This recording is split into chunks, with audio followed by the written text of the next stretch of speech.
And first, let me welcome you all to this latest in the series of Be a Force speaker series that we're running. And just to review the bidding, we use the term Be a Force because we fully expect at Bentley our student athletes to be a badass in four areas: in class, in competition, on campus, and in the community, such that when you get out of here and you go into your next phase of life, you'll have an opportunity to repeat that, being wonderful at your profession. And we're going to try and continue to remind you that community service is a big part of what we do no matter where we are. We wish you all the success in the world in your chosen profession. Primarily at Bentley is obviously going to be business. But wherever you go, we want you to be successful, but don't forget that community service. So with that, as a reminder about the Be a Force, we are just delighted to have John Naber with us this afternoon, the second swim and dive Olympian that we've had in as many years.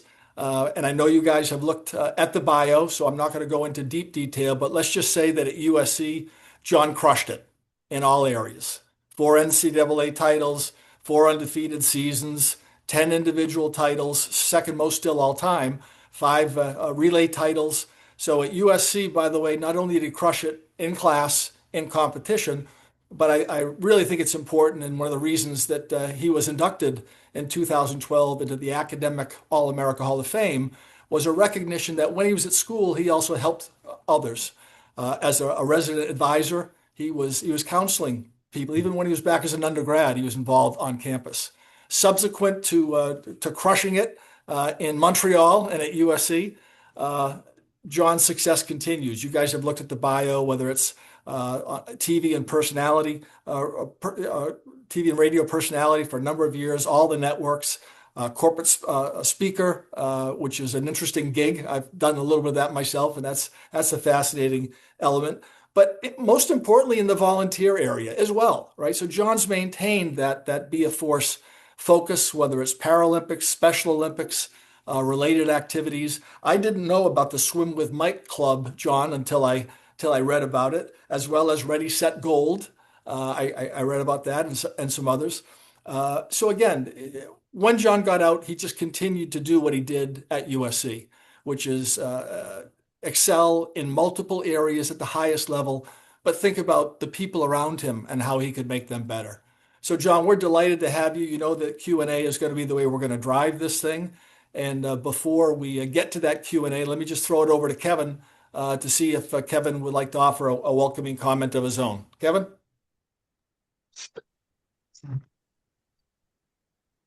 Hey, John. I just want to say thank you for talking to my team and everything. I gave them a little bit of information, like Rick was talking about with your background and everything. We're just coming off of champs, getting ready for spring break and everything, and we're really just excited to do a Q&A and see what you got for us.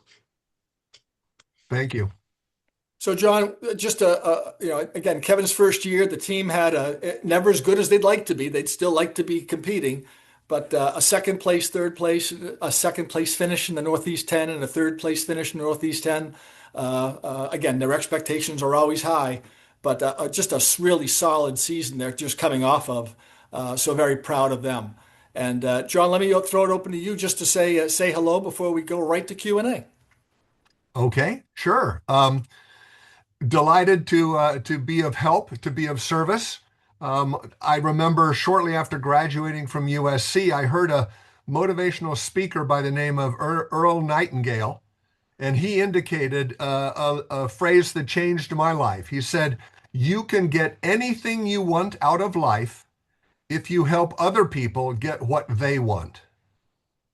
And to me, that was the epitome of adding value. And in swimming, you sort of think of it as a win-lose proposition. For me to win, somebody else has to lose. But in the real world, it's a win-win proposition. If you find a way to add value to somebody else's world, they will add value to yours. So if you can make a better mousetrap or provide better advice or, can predict the future in some, valuable way, you will find yourself rolling in resources, and you'll also feel better about yourself because you're not taking advantage of others. You are giving them value. And that's one of the great lessons I learned as I graduated from swimming. And it's one of the lessons I learned at USC that you can add value to the team. Even if you can't score a point, you can help recruit, you can help encourage. Um, I gave back some of my athletic scholarships so that I could be a dorm residential advisor in the dorm, adding value to the lives of the students that were around me. And I learned about the nonprofit arena when one of my swim teammates was injured, and we decided to try to raise money for what the medical insurance would not cover for him. And it became its own standalone nonprofit that's now sent over 60 kids through college, raised over $40 million. I mean, it's just an amazing program. And I'm sure we'll talk about that later. But I'm pleased now as I'm retired from well, I'm not retired. I'm no longer chasing professional opportunities, but I'm happy to donate my time wherever I can. And this invitation is an opportunity to add value to your day, which is something I hope to be able to do. John, thanks, and no doubt about it. And I did again because they read the bio, they know many of the accolades, but I just can't resist coming off a great Olympic experience that we saw. We're all focused on the Olympics, and thinking back to when you set six world records in one game in the Olympic Games of '76 at Montreal, four golds and a silver. The first person in history to win two medals swimming in the same day. Now they've changed the thing, but you were the first. So we'll talk about a lot of different aspects. But for these folks who spend a lot of time in the pool, it wasn't that long ago that people were being inspired by Michael Phelps to go do things. When I was in school, when I was in college, John was in college, and my peer group was inspired by John. So this Hmm. was the guy that inspired my generation of swimmers, and we're delighted to have you. So with all that introduction, that's all good stuff, but we're really here to hear from the student athletes and questions you have for John. So have at it, guys. Go right for it. Yeah, hey John. Thank you again for speaking with us today. We really appreciate it. I kind of wanted to ask a question about like the mental side of swimming. Swimming is such a difficult sport, both mentally and especially physically as well. Do you have any tips on how to stay in a good headspace, like even in the depths of season? Anything that maybe have worked for you during your college career, or maybe some things that didn't work? Okay. Let's begin with the obvious lesson. If you treat every workout as if you were at the Olympics, when you go to the Olympics, it'll seem like just another workout. And so if you take your training seriously and allow your mind to imagine crowd noise and pressure and all that stuff, you get used to it. It becomes comfortable so that when you feel it for the first time, it doesn't surprise you. In 1972, an American diver named Mickey King Hogue was leading the competition when, on her second to last dive, she hit her arm on the board and broke her arm. It was a hairline fracture, but it was a break and it hurt terribly. But because she was still in the lead with one dive to go, she elected to go ahead and try to do her last dive. And her coach said, "Don't worry about it, just focus on the dive."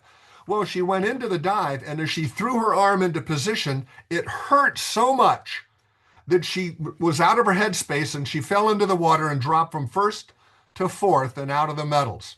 And she told me, had somebody warned me how much it was going to hurt, I would have been better prepared and I probably would have been able to win a medal.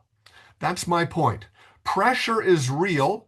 Pressure can hurt. If you pretend it doesn't exist, it'll surprise you. But if you acknowledge it in advance, I mean, the concept of courage is not the absence of fear, it's the presence of performance in the presence of fear, the ability to deliver when it matters most. And that's one of the things that makes the Olympics so unique is you cannot say, "I'll try again next year." You have to wait for 4 years. And as a result, the pressure can be enormous if you don't deal with it, acknowledge it, and move through it. I hope that was helpful. Yes, thank you. I think for someone like me going into college swimming and just having kind of the only time you really get to see how fast you can swim is at the end of season in the conference level. So being able to kind of, practice that sort of pressure and really being able to apply it to the race situation, I think is something that's really important. My other question was kind of just as someone going into their senior year, do you have any advice on how to transition from like being a college athlete and kind of transitioning into the post graduation lifestyle? I have many times been asked, what's life like after winning medals at the Olympics? And there's a huge excitement, and then there's this emotional letdown after 6 or 8 months when the phone stops ringing. If you are an outstanding athlete in college, that's great, good for you. But the ability to swim quickly while on your back has limited value in society at large. And as a result, all your athletic accomplishments will diminish in time. So you have to quickly get yourself into a mindset of how can I add value going forward? I realized when I retired from the sport of swimming, I could not swim, backstroke, and do anything in the world. So I figured out by using the lessons I learned through sport, I would be able to be successful in life. If you apply yourself with the same degree of passion, the same degree of sacrifice, the same degree of focus and research and intellect, and get yourself a good coach in business, get yourself learn how those who have gone before you have done it. Find something you enjoy and focus your energies. You're probably going to end up being pretty successful. If I'm an employer, I would, and two resumes were identical, I would choose the athlete over the non-athlete because they're used to competing. So as a senior going out into the real world, I would walk proud as you have an athletic background, but demonstrate your willingness to use what you've learned to benefit your employer. Many employers are saying kids today want to know what we're going to do for them, and they don't come to the interview telling us what they're going to do for us. And that's an important distinction. Thank you. That's all the questions I have. Thank you. All right, John, thank you again for doing this. Kind of going off of that last question, a little bit of a different situation though, as like I know our men's team has a large sophomore class. I'm a sophomore, so we're going into our junior year. We have 2 years left. So like, what's a good way for us to stay motivated? Like we know we only have 2 years left in our sport. It's kind of like enough where it's not over yet, but it's still like not a lot of time. Well, there are a lot of athletes, pardon me, who are swimming professionally. This was not an option that was available to me in 1977. So I'm unfamiliar with the NIL business, the fact that schools are paying kids. So I just don't relate to that. Most swimmers will not be able to make a living by being a swimmer. So you are correct. It's wise to figure out in advance how many more years of the sport, but also do what you can academically now to prepare for when you are kicked out of college and you got to go enter the real world. A swimming scholarship does not guarantee you a job. A good employer will want to know more than just what was your athletic contribution to society, but what is your academic, what is your work ethic, how well do you get along with the team, are you willing to follow the rules, etc. So as a sophomore, I advise you, the smartest thing I did for me was to figure out, because swimming it's not an individual sport, it's a team sport, but you have to perform as an individual, and the measure is the stopwatch. So start each year with what are the goals, what are the times you think you need to do or want to do at the end of the season. As an Olympian or as an Olympic hopeful, I figured out 4 years in advance how fast the world record holder would be in Montreal, and I set that as my target. And then I was able to back out, how fast do I have to be in 1975? How fast do I have to be in 1974? So each year I had empirical goals, empirical standards of performance that I was responsible for. And as a sophomore, as a freshman, as a senior, you want to be able to set goals for yourself that are a little bit harder than you know you can reach, right? But believable nonetheless. And if you have those goals firmly in mind, now your focus is on that, and you can set aside the distractions. I don't think being a swimmer as a sophomore is that much different than being a swimmer as a senior. or as a freshman? I think you're a swimmer, but you're a student athlete. You're not an athletic student, or maybe you are. But my point is that you're a whole person. You're not just one thing. And I believe that anybody can set their goals personally. How fast can I swim? And then you can look outside the box and say, what else can I do to help the team? I may not be able to score points, but I can pick up the phone and call a high school recruit. Or I can, befriend somebody on my country club team and encourage them to think about coming to this school. Or I can perhaps be an academic mentor to an incoming freshman to help them find their way more quickly, so that then they can devote most of their energies where they should. There's a lot of things that you can do if you think about how can I provide value to other people, as opposed to how can they serve me? How can the school benefit me? How can the team benefit me? That's not as helpful as how can I benefit the team? Long and verbose answer. I apologize. That's very helpful. Thank you. And then just like a kind of off-topic question from what we just talked about, but like as someone who's struggled with confidence a little bit, I know it's a little bit similar to what Ryan mentioned. What's one way that you can like build confidence without also getting to the point where you're like overconfident? Because I know that can kind of lead to struggles as well. I find the greatest way you can build confidence is by improvement.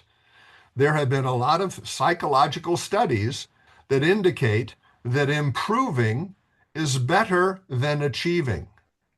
I mean, for your own self-esteem.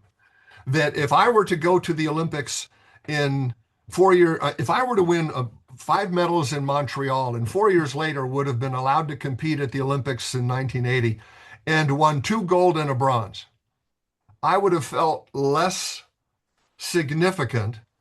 But if the times were world records, I would have been improving.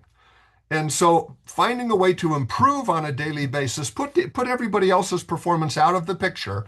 What do you need to do to get better tomorrow or the next week or the next? That will build your self-esteem in and of itself. You don't have to feel like you're the best in the pool to like yourself and to have a good target to shoot at. So I said to myself early in college, if I ever go 12 months without a personal best time, I'm going to quit the sport because I've stagnated. I'm not improving. The Olympic motto, Citius Altius Fortius in Latin, translates to swifter, higher, stronger, not swiftest, highest, strongest. The goal is not to be the best. The goal is to improve, and that's a goal that everybody can embrace. Yeah, I just want to, again, John's so right, and I just can't resist the opportunity to share with you guys, some of you know this, my favorite little 3-letter word, which is the word yet, right? Just understanding you can't swim that fast yet, right? It's a matter of, it's a little tool I use quite a bit with everybody that I work with, because you have to set goals for yourself. John's so right. And you haven't accomplished many of them yet. But the idea of putting in the work, and yeah, you can set a goal that's this much, and maybe you won't get there, but this much is a yet discussion. And then it's a little bit the incremental approach that John offered in 72, 73, 74, 75, leading to the incredible 76. And by the way, his senior year in 77. You can't say enough about that incremental approach. And you're just trying to be better than you were yesterday, right, John? Correct. In fact, after the Olympics, somebody said, "What's next, John?" And I said, "I just have to do a best time." I came off the Olympics, but I still needed to improve. And so in working out the year after the Olympics, with no future Olympics in sight, I had no illusions of competing after college, but I did have a target to set new American records in all my events, and that kept me going. It was very important. I say if you don't have a goal, or if you let go of your goals, you're like a water skier who lets go of the rope. There's only one way, and that's down. You want to hang on to your goals, let them pull you forward, let them keep you going, keep you focused. Love it. Who's next? Awesome. Thank you very much. So My next question is, like, what's something that elite athletes or that you did that's like not commonly broadcasted or that we don't always see? And it could be like something serious or something like less serious, I guess. I'm often asked what distinguishes Olympians from mere athletes. And they're not all strong, they're not all big, they're not all fast. But every Olympian I've ever met is extremely competitive. And that means they play Trivial Pursuit or video games or checkers or poker, whatever they do, they want to try to win, and that's okay. So when you look at the Olympics, everybody there is trying to be competitive. They may not all think they can win, but they all are trying to win. And it's the attempt that keeps them focused and keeps them accomplishing. The moment they take their eye off of the competition, they look at the crowd or they feel the pressure of the sponsors, then all of a sudden the train comes off the tracks. But and even after they've retired, all my Olympic buddies are still very competitive. We get together and play cards or swap stories, and it's just the innateness of it. And I'm happy to say there's nothing wrong with it as long as you follow the rules and still can respect your competitors. You know, we're not saying that they're trash because I beat them. No, no. I define sportsmanship as trying to win on your opponent's best day. I want to win and earn it. I don't want to win because they got sidelined or somebody hit them in the leg with a metal pipe. I want to win while they break the world record. Okay, thank you. And then, how would you say you kept like your mindset up, like in response to failure, or if something didn't go as planned, like what was your mindset? The Bible says a three-legged stool is not easily tipped over. And by that, I mean, if I wasn't thinking of life outside of swimming, all of my eggs would have been in one basket. And when something goes wrong in one basket, I can now relax and rely on the fact that I have good friends, I have a healthy body, I'm intellectually I'm stimulated, and I think I have, and the current tragedy is not a tragedy, it's merely a blip. And I can feel good about the rest of my life. I look at Michaela Schifrin at the recent Winter Olympics. She was wonderful in describing it was painful to miss a gate in earlier Olympics, but I've grown to realize that that kind of pain is not permanent. It's just temporary. And a lot of people suffer from pain. Only the stupid ones relish it. You know, sit in self-pity and complain about how things weren't fair and it didn't work out right and oh, I'm so sorry and I'm such a bad person. No, no, no. The smart people look forward, look positively on life. Things will be better. It may not be good now, but they will be better if you keep moving forward. Okay, thank you. Hello. So my first question is, how would you say that you've taken like the ability to handle pressure, from your time at USC and from your time as an Olympian, and like kind of translate that to the real world? Well, I've been a broadcaster, and when you're speaking on microphone live to an audience of millions, it's probably as nerve-wracking as standing up on a starting blocks with an audience of 2 or 3,000. Um, I think the better I feel about myself, I will tell you truthfully, my Christian faith helped me a great deal in college, fundamentally because as a psychology major, I realized that the position I was in, my relationship with Christ allowed me to say he loves me unconditionally. And because he loves me unconditionally, my incentive to perform was really high. Low pressure, high incentive.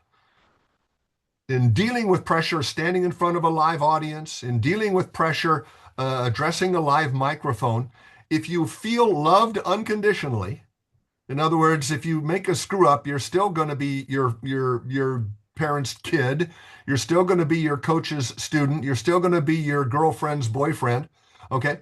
but you want to deliver at the best possible level because you want to make them proud. So I think having good, loving relationships, which incidentally is also an indicator of a long lifespan, the longest living people have really good relationships. A hermit doesn't live long.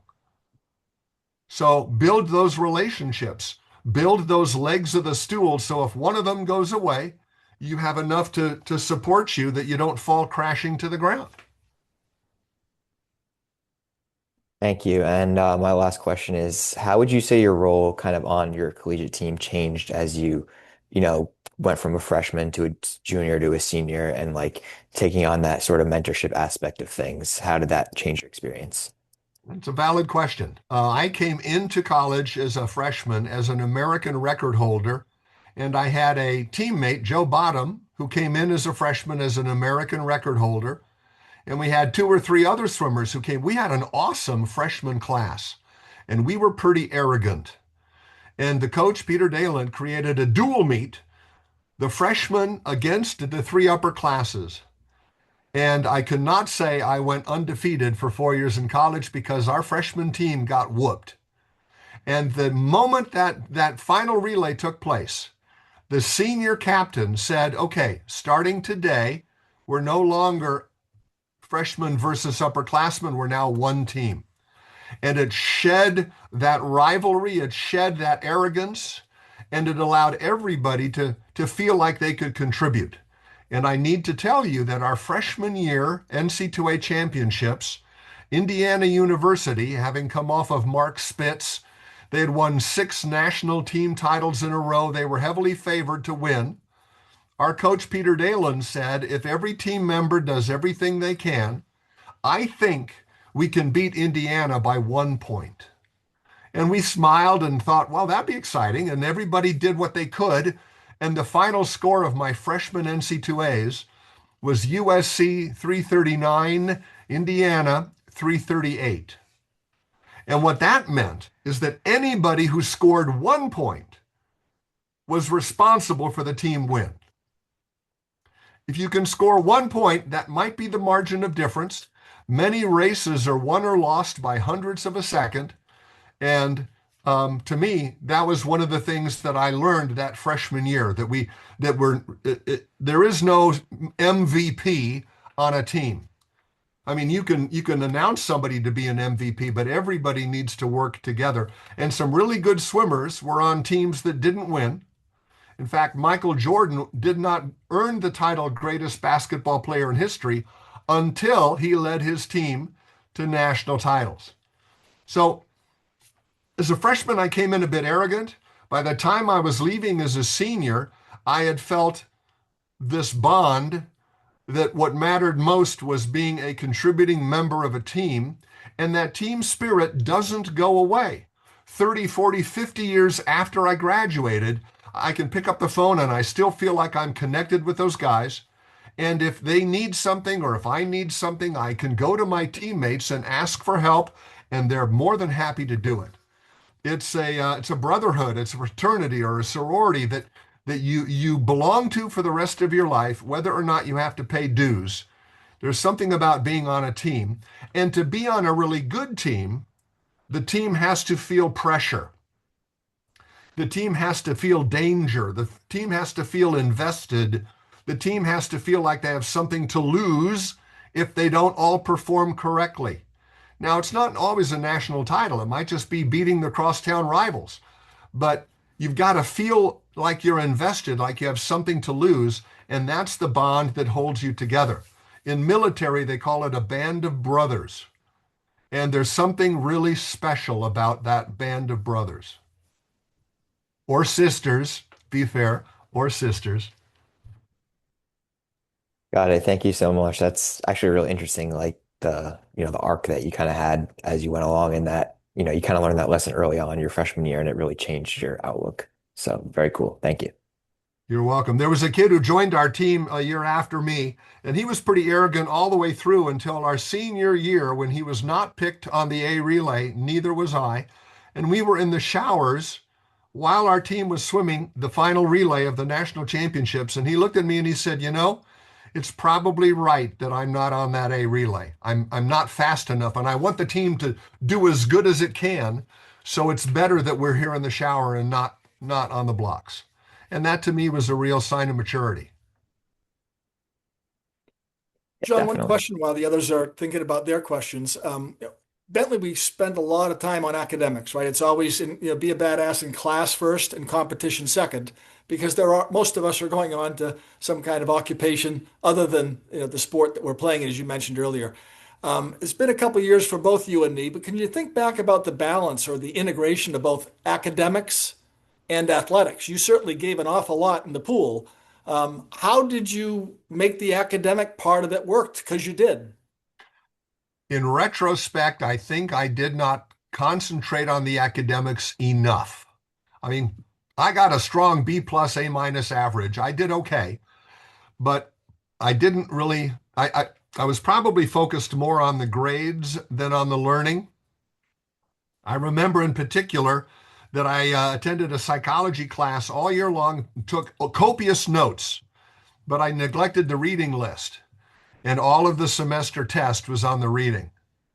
And I realized then I was sitting in the front row paying good attention, but I really wasn't focused on how much I could learn. And I wish I had. One of my great regrets in life is that I was recommended for a Rhodes Scholarship at Oxford, and I turned it down because I wanted to enter the real world and make some money. And in retrospect, I wish I would have taken up the offer. I don't know if I would have received it, but I think I would have enjoyed going. Well, in retrospect, I know I would have enjoyed learning more at Oxford than I did in the real world for those couple of years. Gotcha. Great. Next set of questions. Who do we got?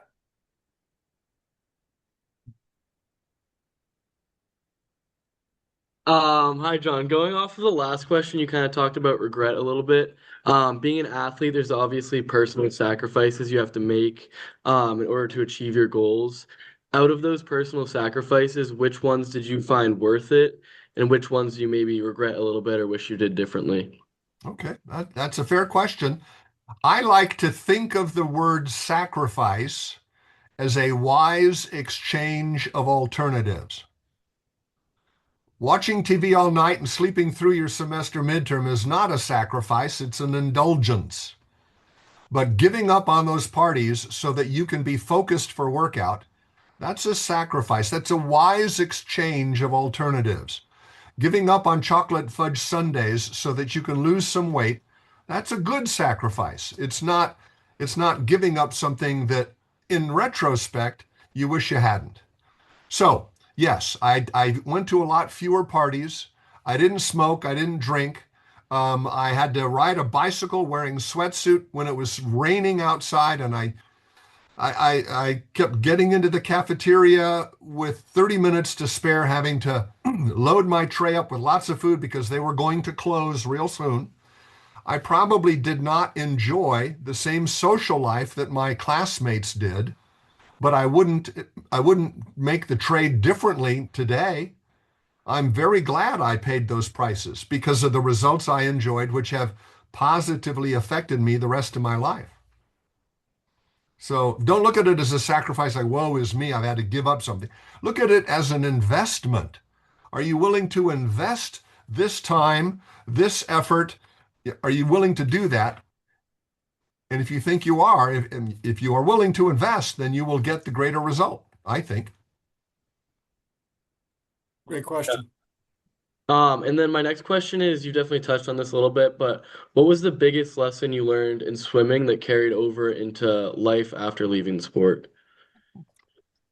When you go out to dinner, you don't have to pay the check until you're done with dessert. That's not the way the real world works. Swimming, you must pay the price in advance. And so I look at it as an investment. I remember growing up, living in Europe for 7 years, returned to the United States, went down to a supermarket and bought a six-pack of root beer bottles. And I drank the first one so fast it didn't even have time to chill in the ice bucket. But by the time I got to the third root beer, the ice bucket had melted and the paper label came off the bottle. And around the neck of the bottle were four words that changed my life. You're probably too young, but maybe Rick can remember these words. No deposit, no No return, return. right? Now, the maker of the bottle was thinking California redemption value, but I learned no deposit, no return is like no pain, no gain, or garbage in, garbage out. But then the opposite also becomes true. A large deposit creates a large return. Diamonds in, diamonds out. And swimming taught me the need to invest well in advance. And if you understand how your body works, you have to tear down your muscles in order for them to grow back stronger than they were. If you don't tear down your muscles, you have atrophy and they naturally weaken. It's the old take 2 steps backward to take 3 steps forward mentality. Swimming taught me that I have to hurt my body a little bit in order for me to be better tomorrow than I am today. And that pain, that price, that investment, that deposit concept is held me in good stead the rest of my life. Are you willing to invest? Are you willing to put into it in order to get something out? And that's the way life works. Just to add to that one, because it's such an important topic, John, and it's come up time and time again. And many, this is a business school. So one concept that we understand is the concept of compounding, right? Mhm. So that little bit, every bit, it starts to grow. And that's how wealth is created, unless you're a genius and you can go off and do your startup and you go public, blah, blah, blah. But the compounding of good decisions every day and the cumulative effect of those, certainly over a career. But when you're talking about, the hours in the pool, and the people who have been so successful, there's no substitute for the hours in the pool that compound, breaking down a little bit every day, and they don't all lead to 6 world records and 1 Olympic Games. Not all, but the concept of compounding and exactly what you said is something as a business mind and business students here at Bentley is something that should resonate with all of us. And if I can leverage that, the concept of compounding basically means a routine that every day that money goes back into the account. If you wake up every morning deciding, do I want to go to workout today? You're burdening yourself with a decision that you don't need to make. If you make one at the beginning of the year saying, I'm going to go to every workout, you no longer have to deal with the emotional, do I or whatever. So compounding, getting into a routine, finding a habit, it's a whole lot easier to do something that's mentally challenging if it becomes a habit. So you don't have to remake the decision every day. And that's what a good routine will do, and that's in business too. I work 9 to 5. I, go to work at this hour, I punch a clock or whatever, and it's a routine. Now it's no longer as painful. It's not like making a decision every day. Amen. Next question.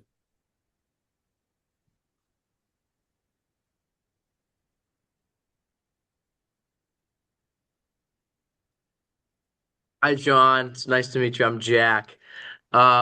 My question is basically it's something that a lot of us struggle with as swimmers. It's because swimming is something that we've all done probably the most amount of time for our entire lives. And as young swimmers, we haven't really seen like I guess a long career path where we're in the same job or the same profession for a while. And I know a lot of swimmers struggle with burnout because it could be the middle of the season, the peak of training, training 2, 3 times a day, and you're just staring at that black line all day long. And I'm just wondering, someone who is able to execute swimming at such a high level, what got you through if you ever had those moments of burnout and struggle in like the middle of training? Because I know you had mentioned previously that if you told yourself if you didn't improve in 12 months, then you were just gonna quit. How did you use something to overcome that burnout? I credit my father. He was a management consultant, an efficiency expert. And when I was just entering the sport of swimming, he agreed to volunteer as a stroke and turn official. You've probably seen those guys in the white hats walking up and down the pool. And yet he never coached me in the sport. He relied on the coach to do that. But he did change my life before the days of an Excel spreadsheet. He created a spreadsheet on a big piece of paper. And along the top of the paper were the different events in swimming, the 50 free, the 100 free, the 200 free, 100 back, 200 back, all the way across each column. And down the side, he wrote down the different swim meets of the season. This would be the September National or the September qualifiers or the double A this and down the meet. And every time I would compete in a meet, we would enter my best time in that event at that meet. We'd write down the number. And if it was the best time, it would be the fastest number in the column. We would circle it. And as the season would progress, the numbers would fill in the boxes, and the percentages of circles was my measure of success. He never said, "How did you win?" or "Did you win?" He often said, "How did you swim? What was your time?" And I was able that way to look at that. So you can imagine throughout the course of the season, every meet has a chance to do something good. And if I'd done three best times in a row in one event, I could look for a circle in a different event, right? I could swim my off races to try to get best times. Later in my career, we would distinguish between a best unshaved time versus the best shaved times. You get that. But that's how you combat a burnout, because every meet has a chance to accomplish something, and it's the successful accomplishment of those goals that provides self-esteem. There's no need to burn out. You're constantly accomplishing things. Burnout is what I call what the marathoners hit at Heartbreak Hill, a 26-mile marathon, and after 22 miles, all the enthusiasm of the start is gone. The finish line is too far to see, and it's really easy to sort of focus on the pain. But if you had a mileage marker at every mile, and you had your family cheering at every mile, and you had a target performance for that mile, you'd find your motivation is returning. Find something you can do, some way you can challenge yourself to feel good about yourself, and you'll find the burnout's no longer a big issue. Thank you. I know a lot of us struggle with that. We just finished our season, and like that was, I know for a lot of us, like when we come to that tail end, we're always, I guess, looking at too big of a picture sometimes. So I like that. I like that a lot. I have one more kind of like a more fun question. I all I hear about is how much swimming has changed over the years. And I was wondering for you personally, if you could remember, like, what was the hardest practice you had to do while you were in college or training for the Olympics? Like, what was something that to this day you sit there? Because I know I have a few where I say, man, how did I do that? I was wondering if you had a few or something that was really tough. I remember one workout in particular that almost broke my spirit. But before I tell you about that, let me tell you that as a college freshman, we had what we called Hell Week, that the swim team had to return to campus after Christmas before New Year's. And Hmm. that was that time that they gave us the toughest workouts. And I challenged myself and I asked the coach if he would allow me to swim nonstop 10,000 yards backstroke. One, Oof. one swim, no stopping. And I did it in like an hour and 52 minutes, which was pretty good. I didn't wear paddles my first year, and because that year we had to touch the wall with our hand, that you couldn't do the flip turn, you had to touch the wall with your hand. I wore the skin off my fingers. It was really tough. But the second year I wore paddles and I said, I want to swim faster than I did a year ago. And I Yeah. did that same tough workout 10 years or 4 years in a row, 10,000 yards nonstop. And every time I did it a little better, a little faster than the year before. Hmm. That was an example of a really tough workout, but it was mentally challenging, physically exhausting, and it impressed the coaches. They still talk about it to this day. But the Wow. but the workout that almost broke my spirit. Peter Dalen had me swimming with the distance swimmers, and he made us swim two 3,000-yard swims, one followed by the other. You got a minute break in between, just long and boring. And Ooh. I pushed myself to do the second one faster than the first. But the very next day, he came back and he said, "Now, gentlemen, I want you to do it again and do it faster." And that's what broke my spirit because I could not imagine doing it again 24 hours after I had done it. I had spent myself in the pool, and now he's asking me to do it again. I felt his request was unreasonable, and I did not improve my time. I'm embarrassed to say that almost broke my spirit. Wow. But luckily, I think, luckily, he saw that that wasn't necessary to enforce that rule again, and he never gave he never doubled up those two sets day after day in the future. And I recovered somehow and made it through. Nah, I'm blown away. I'm really hoping that Kevin does not get any ideas like that anytime soon, at least while I'm still here. I will say this, in high school, our high school coach, our club coach, probably my favorite coach of all time, he told the entire team that we're only going to work out once on Christmas Eve, but everybody is going to swim a 1650 butterfly. And we'd go down the odd lane and back the even lane so you could really stretch your arms wide. And that is the one workout with the highest attendance percentage ever because nobody wanted to be the guy who didn't show up for the 1650 butterfly. Yeah. And to me, we took great pride in that. Like, okay, I won't do it well, I won't do it fast, but I'll be there, I'll do it because that's what everybody here is going to do. So I don't remember the pain of the 1650 fly, although I'm sure it was significant.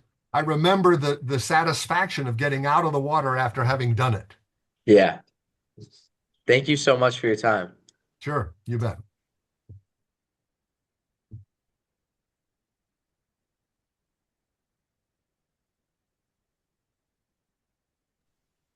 All right. My question is, how'd you recover outside of the pool? Like, what did your like sleep and nutrition look like? I used to say I was on a seafood diet. I would eat everything I could see. That's a seafood diet.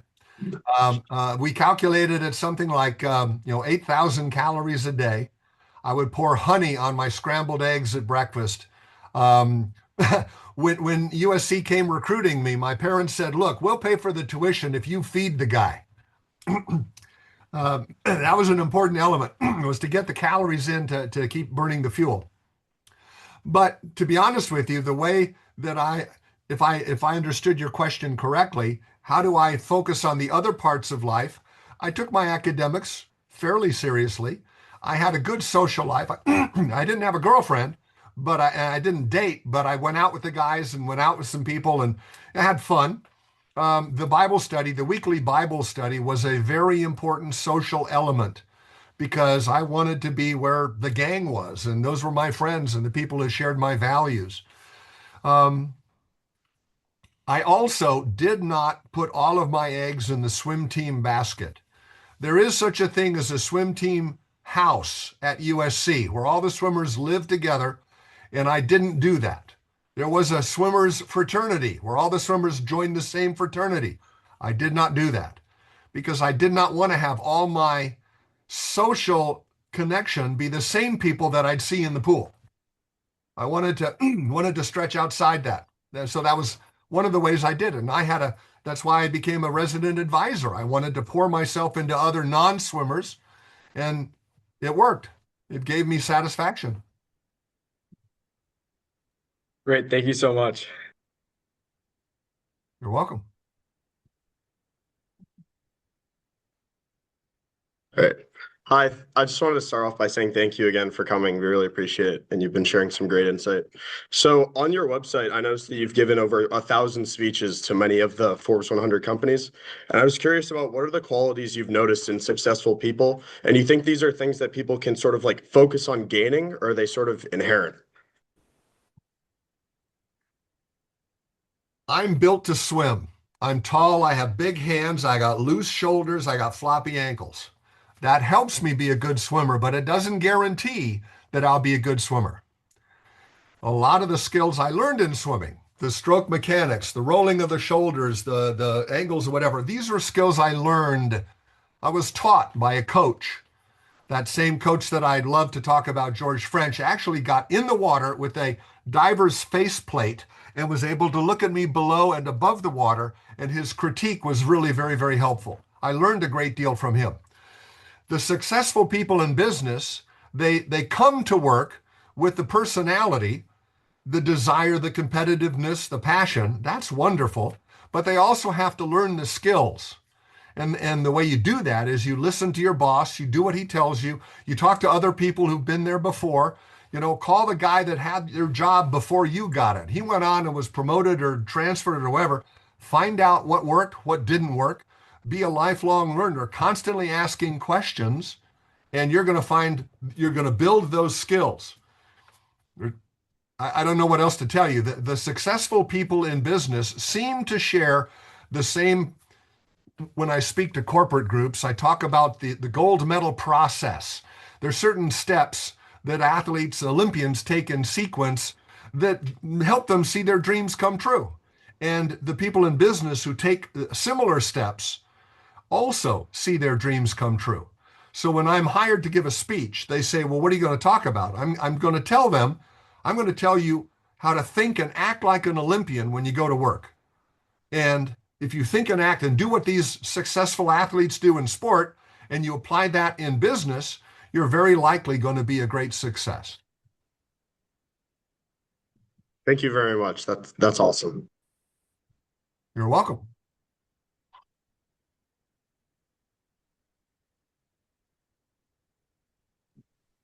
What's up, John? Thanks for taking the time to talk with us. You're welcome. What did like your hour before your race, right until you got up on the starting blocks look like? Did you have any specific things you did to get ready, or like how did that change throughout your career as well? A lot of people ask me that, and it's probably different in many different, I mean, it's different between a dual meet and a conference meet and a national meet and an Olympic meet. But I like to say that the hour before the Olympic final, I had to focus on not what might go wrong, because I knew the workouts, the sets that I'd done in workout were teaching me what I was capable of. The chance to show it was at the Olympic race. And I think it's a little bit like the way an actor feels behind the opening curtain on opening night, that the dress rehearsal went really well. I know I am capable of remembering my lines, delivering my lines. The question is, will I? Will I do it? And so the hour before the big races, well, I spent focusing on all of the reasons I'm going to do well. There are reasons I might screw up as well. Those are called temporary negative evidence. My shoulder feels a little bit weird. I slept crooked last night.